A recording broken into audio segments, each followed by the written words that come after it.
Hello dear students, welcome back to Daloda Public School online classes. Students, today we are going to start your new exercise.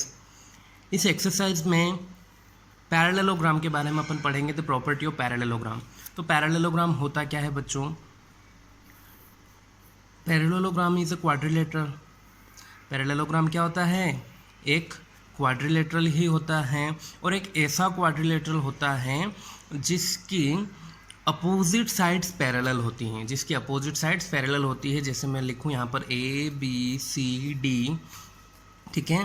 तो A B parallel D C and A D parallel B C. ये दोनों ही side इसकी क्या होगी? Opposite side है और ये दोनों ही साइड पैरेलल होंगी. तो हम इसे क्या कहेंगे? पैरेललोग्राम. आ रहा है समझ में? और एक और प्रॉपर्टी है कि अपोजिट साइड पैरेलल तो ही हैं लेकिन अपोजिट साइड इक्वल भी होंगी. A D is equal to B C and A B is equal to D C. मतलब ये साइड और ये साइड इक्वल भी हैं, पैरेलल भी हैं. ये साइड और ये साइड इक्वल भी हैं और पैरेलल भी हैं. तो इस टाइप के क्वाड्रिलेटरल को हम क्या बोलते हैं? पैरेललोग्राम. अब बात कर लेते हैं पैरेललोग्राम के डायगोनल्स की. तो ये पैरेललोग्राम है बच्चों. इसका जो डायगोनल्स होंगे, दोनों ही डायगोनल्स एक दूसरे को क्या करते हैं? बाइसेक्ट करते हैं. दोनों डायगोनल एक दूसरे को क्या करते हैं? Both the diagonals are not equal. मैं इक्वल की बात नहीं कर रहा हूँ, मैं कह रहा हूँ दोनों ही डायगोनल जितनी भी साइज़ के होंगे एक दूसरे को बाइसेक्ट करेंगे. सपोज करो कि ये डायगोनल 8 सेंटीमीटर का है. ए D is a diagonal which is 8 centimetre. तो जैसे ही अपन ये डायगोनल यहाँ पर ड्रॉ करेंगे उसके बाद में ए ओ हो जाएगा 4 सेंटीमीटर और ये भी हो जाएगा 4 centimetre. A O is equal to D O is equal to 4 centimetre. आ रहा है समझ में? इसी तरीके से ये डायगोनल भी बाइसेक्ट हो जाएगा. अगर ये 10 सेंटीमीटर का तो ये 5 और ये 5 हो जाएगा. It means we can say the diagonals of a parallelogram bisects each other. दोनों एक दूसरे को क्या करते हैं? बाइसेक्ट करते हैं. अब एक और बात करते हैं हम. चलिए अब हम थोड़ा सा देख लेते हैं. इसके डायगोनल्स तो हमने देख लिए, डायगोनल्स बाइसेक्ट करते हैं. ये सारी प्रॉपर्टी बहुत अच्छे से देख लेना बच्चों. मैं आपको एक पीडीएफ सेंड करने वाला हूँ क्योंकि आप में से बहुत सारे पीडीएफ की डिमांड कर रहे हैं. तो नेक्स्ट एक्सरसाइज हम पीडीएफ फॉर्मेट में ही सॉल्व करेंगे. तो ये प्रॉपर्टी अगर आपको समझ में आ गई तो आप पीडीएफ देख करके समझ पाएंगे कि हो क्या रहा है. ओके, तो एंगल्स देख लेते हैं. अब आपने पैरेललोग्राम देखा है तो ये पैरेलल साइड्स हैं. These are the parallel sides. इसको हम थोड़ा सा बढ़ा देते हैं. अब पैरेलल साइड को एक ट्रांसवर्सल क्रॉस कर रहा है, ठीक है. यहाँ पर दो पैरेलल साइड को एक ट्रांसवर्सल क्रॉस कर रहा है. तो ये एंगल और ये एंगल कोइंटीरियर एंगल बन रहे हैं कि नहीं बन रहे हैं? कोइंटीरियर एंगल के बारे में हमने 6-7 में पढ़ा है, ठीक है. जब दो पैरेलल लाइन हैं और उनको एक ट्रांसवर्सल क्रॉस कर रहा है तो ये एंगल और ये एंगल कोइंटीरियर एंगल होते हैं. और कोइंटीरियर एंगल का सम जो होता है कोइंटीरियर एंगल का वो 180 डिग्री होता है. सम of cointerior angle is 180 degree. तो ये एंगल और ये एंगल भी तो कोइंटीरियर एंगल हैं, ठीक है. तो जो ये एंगल होते हैं इनका सम क्या होगा? 180 डिग्री होगा. अगर आपको ये एंगल दे दिया जाए और ये पूछ लिया जाए तो आप क्या कहोगे? 120 डिग्री. कि अगर ये 60 है तो ये 120 डिग्री होगा. क्यों? क्योंकि दोनों का ही सम कितना है? 180 है. Because the cointerior angles. Okay. अगर मैं आपसे कहूँ कि ये साइड 4 सेंटीमीटर की तो बताओ ये साइड कितने की? तो ये भी 4 सेंटीमीटर की होगी. अगर ये साइड 9 सेंटीमीटर की तो ये साइड भी 9 सेंटीमीटर की होगी. अगर मैं आपसे कहूँ कि कोई किसी को बाइसेक्ट कर रहा है, बाइसेक्ट करने के बाद में ये 4 सेंटीमीटर का है तो बताओ कि ये डायगोनल पूरा कितने का होगा? तो पूरा 8 सेंटीमीटर का होगा. किसी भी तरीके से आपसे क्वेश्चन पूछ लिया जाएगा, बस आपको प्रॉपर्टी ध्यान से समझना है कि प्रॉपर्टी क्या है. ओके. सो कोइंटीरियर एंगल के बारे में हमने बात कर ली कि कोइंटीरियर एंगल का सम कितना होता है? 180 डिग्री. अब हम बात करते हैं अपोजिट एंगल की. तो देखो बच्चों, हम थोड़ा सा स्टडी करें पैरेललोग्राम को. तो अगर ये एंगल मैं आपसे कहूँ कि ये एंगल 60 डिग्री है तो बताओ ये एंगल कितने डिग्री का होगा? 120 डिग्री का होगा ना. क्यों? क्योंकि ये तो पैरेलल लाइन है, ट्रांसवर्सल क्रॉस कर रहा है. तो 180 डिग्री है दोनों मिलकर, तो ये 120 डिग्री हो गया. अब ये 60 है तो ये कितना होगा? ये 120 डिग्री होगा. क्यों होगा? क्योंकि देखो ये दो लाइन भी तो पैरेलल जा रही है और इनको एक ट्रांसवर्सल क्रॉस कर रहा है. तो these angles are also cointerior angle and the property of cointerior angle is what? the sum of coincident angle is always equal to 180 degree. So if this angle is 60 degree, this will be 120 degree.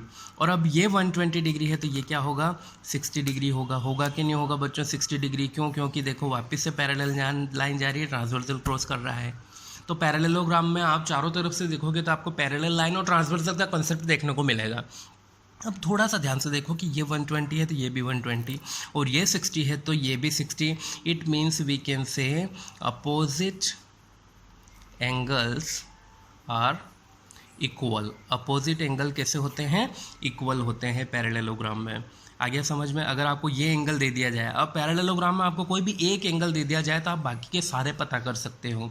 ये दे दिया था देखो, तो ये 60 है तो ये भी 60 होगा, ये 60 तो ये 120 होगा और ये 120 तो ये भी 120 होगा। आ रहा है समझ में? इस तरीके से हम पैरेललोग्राम के ऊपर जो ये एक्सरसाइज बेस्ड इसको सॉल्व करेंगे। अब देख लेते हैं बच्चों कि अगर आप पूछो कि रेक्टेंगल एक पैरेललोग्राम है क्या? रेक्टेंगल एक पैरेललोग्राम है क्या?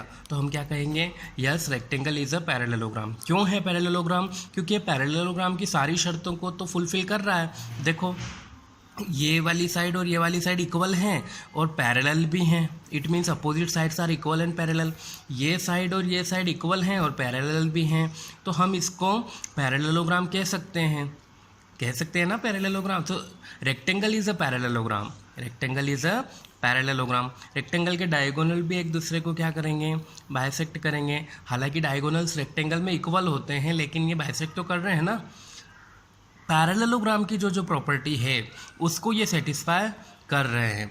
लेकिन क्या हम पैरेललोग्राम को रेक्टेंगल कह सकते हैं? तो पैरेललोग्राम को रेक्टेंगल हम नहीं कह सकते। क्यों नहीं कह सकते? क्योंकि रेक्टेंगल में ये बहुत ही ज़रूरी है कि जो कॉर्नर के एंगल होते हैं वो 90 डिग्री के हों। कॉर्नर के एंगल कितने डिग्री के होना चाहिए? 90 डिग्री के होना चाहिए। लेकिन पैरेललोग्राम में ये शर्त कंपलसरी नहीं है। पैरेललोग्राम में 90 डिग्री एंगल हो तो भी ठीक है, नहीं हो तो भी ठीक है, लेकिन रेक्टेंगल में तो 90 डिग्री के एंगल होना ही चाहिए। आ गया समझ में? पैरेललोग्राम और रेक्टेंगल में फ़र्क समझ में आ गया होगा। रेक्टेंगल को तो हम पैरेललोग्राम कह सकते हैं। क्यों? क्योंकि पैरेललोग्राम की जितनी भी प्रॉपर्टी है वो रेक्टेंगल में हैं, लेकिन रेक्टेंगल की जितनी भी प्रॉपर्टी है वो पैरेललोग्राम में नहीं है, इसलिए हम पैरेललोग्राम को रेक्टेंगल नहीं कह सकते। जैसे सपोज़ करो सबसे पहले नोकिया के फ़ोन आते थे छोटे छोटे, ठीक है, उनसे हम क्या करते थे? फ़ोन लगा सकते थे, टेक्स्ट मैसेज भेज सकते थे। अब जो नए फ़ोन आ रहे हैं स्मार्टफोन, अब स्मार्टफोन में क्या हो रहा है? हम ऑनलाइन स्टडी भी कर रहे हैं, हम व्हाट्सएप पे चैटिंग भी कर रहे हैं, हम पबजी भी खेल रहे हैं, ठीक है।